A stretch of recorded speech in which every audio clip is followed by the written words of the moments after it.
Okay, so this problem, all right, is giving you a list of 25 numbers, so 25 different data values, where it has the total points scored between both teams in the first 25 Super Bowls. Okay, so that means that if we had 45, that means Team A and Team B, when you add their points together, they had 45 points total. So that's what that means. Okay, so the first thing I noticed about all my numbers is that they're not in order. All right, so let's start by writing down the numbers from least to greatest. Now, do you guys see how there is a second slide to the right that's blank? I'm going to be writing down my numbers, all right, and I'm going to go into that slide. So you can go into that slide too. Okay, what's the lowest number up here? 20. I think it's 21. So I'm going to write 21. All right, what's the next number after 21? 22, I believe. Then 23. Is there 24 up here? Oh, not. All right, don't just start saying the numbers without actually looking. 30. I see a 30, but I see other 20s. 29. See 27? You see anything else? Oh, yeah. 29. So 27, 29. and then 29. 31. 30. Let's go with 30 next. Is there a 31? Yes. There is a 31. 38. 37. Hold on. 36. Frank, okay, just do that in your head, and then say the one that should come next. 36. 37. Yeah, be careful. There are two 37s, so make sure you put both 37s. It does matter. That is important. There's 25 numbers, actually. 38. You shouldn't be able to run out of space. That's where you're going to the next one. Okay, are there any others in the 30s? Okay, what's the lowest one in the 40s? 44. Okay, 44. 45. 47, there's 3. There's three 47s. No, there's not. 46. Is there a 46? Ooh, good thing Genesis is here. Well, she was the one who got it. So three 47s. And 54. I think there's a 50. 52. Oh, yeah, 50. There's a 50. 50, 52, 54. Then a 52.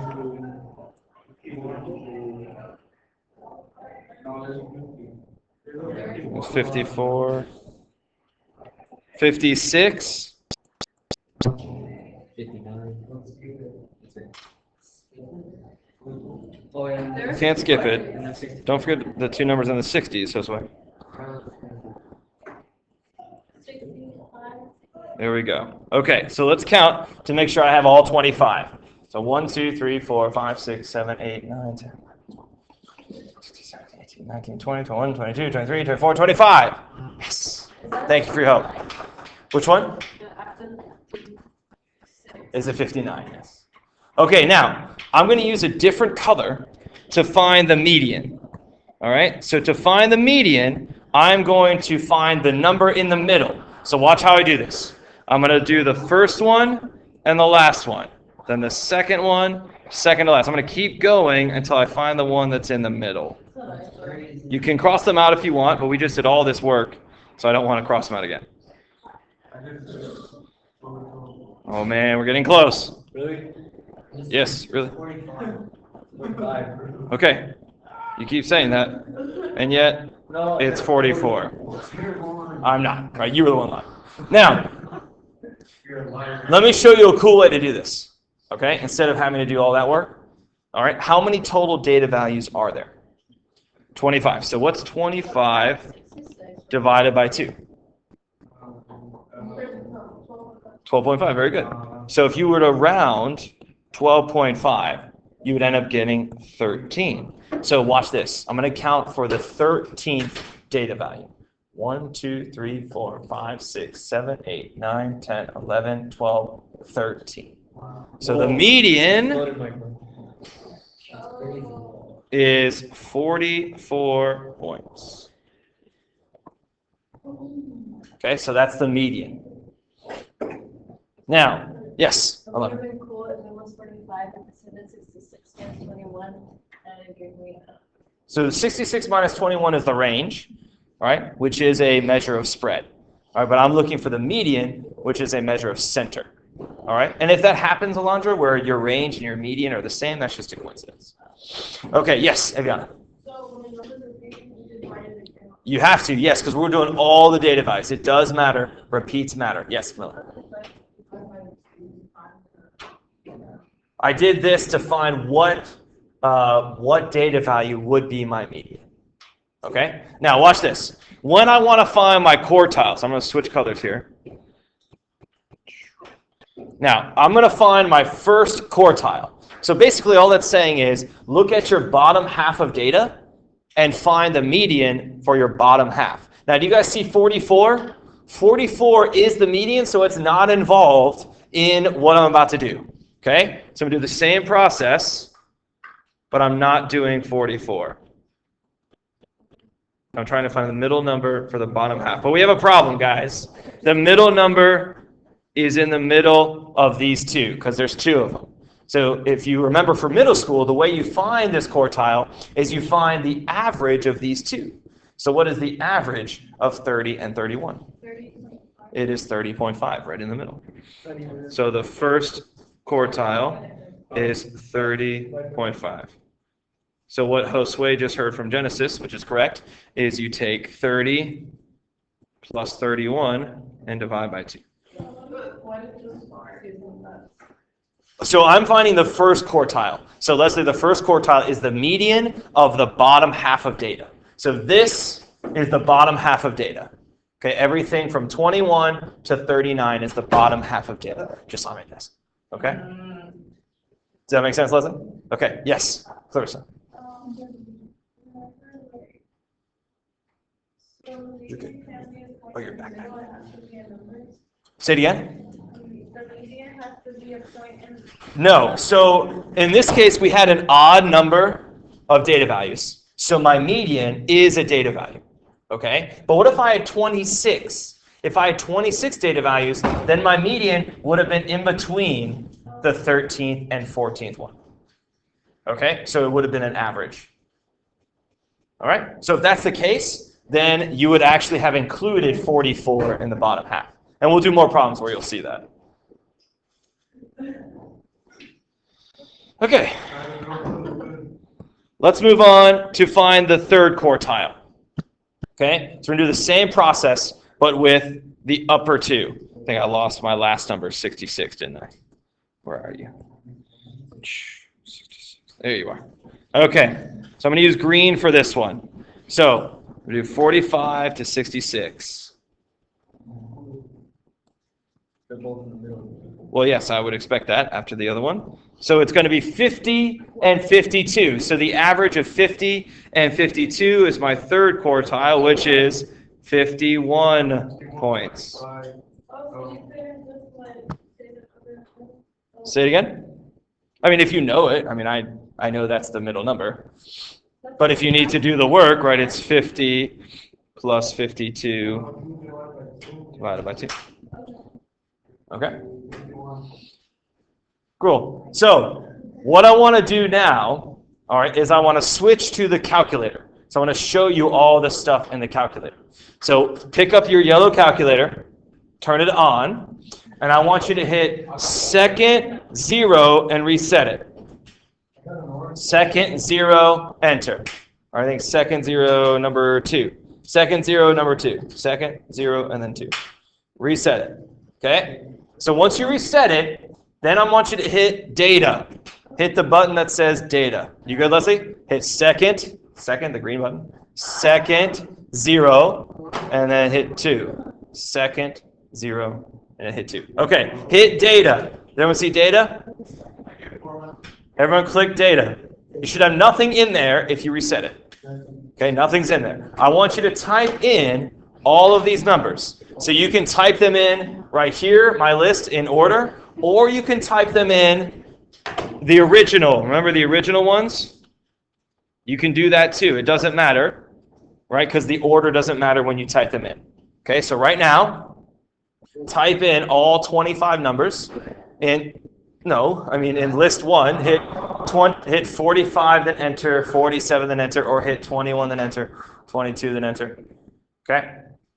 So type those in. I don't understand. Just hit the 2 digits, then hit enter. It's going to be going up and down. List 1 is up and down. Okay, so you're typing those in into list 1. Yes, this way. All 25 digits, please.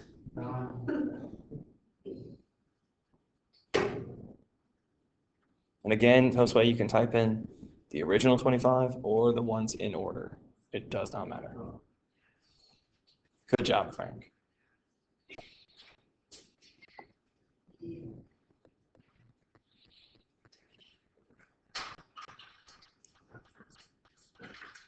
So you're going to think you have 26, Alonso, because you hit enter after the last one. But if you look, it says L1 and then parentheses 26, but then you have nothing there.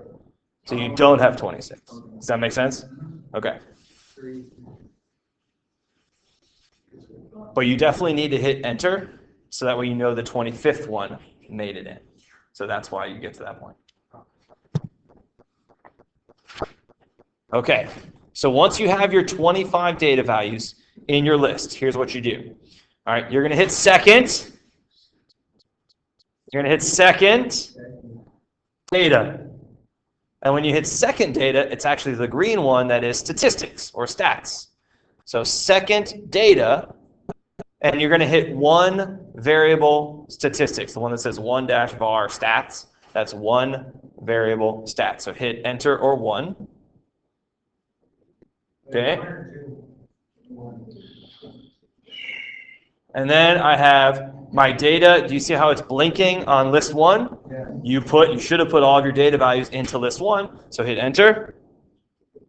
See how FRQ, that stands for frequency. For right now, for today, you're going to leave that alone. It says 1, so hit enter. And then hit calc, enter. Now let's write down some things. So if you scroll down, if you keep scrolling down, you will see the median. MED is the median. So ME, let me change colors back.